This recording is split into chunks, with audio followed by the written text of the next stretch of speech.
There are quite a few things you can do with comments. We found the comments when we went over the insert menu and saw comment.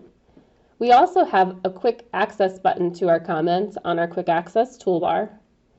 And then we can always see our comments also in the upper right-hand corner. This will show us the history of all comments in our spreadsheet. So if I click there, I can see any comments that have been hidden or resolved, etc.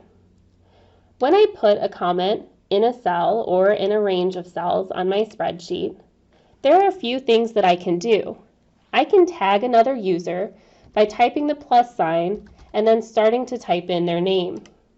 And I can say to this person, check out this data and adjust it if necessary. Then I also have the option to assign it to this person. So if I click Assign to David Hampson, when I click Assign, he's going to get an email that says, Amy Klein assigned this to you. And then once he's completed it, he can check off that it's done and he's completed the data. If I just put a tag in here, so if I select this data and I just tag him,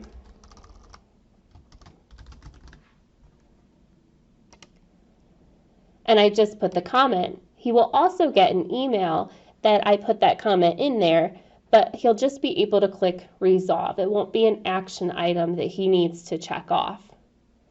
If it's resolved, again, that comment doesn't show up over here on my spreadsheet anymore, but if I go into my comment history, I can see any comments that have been made. If something has been resolved and maybe it's not right, I can reopen that at any time. I can also set my notifications. So I can have notifications for only comments that have been made to me, or I can have notifications for everything. Once a comment has been resolved or finished, it doesn't go away. It's going to live in that comment history for you.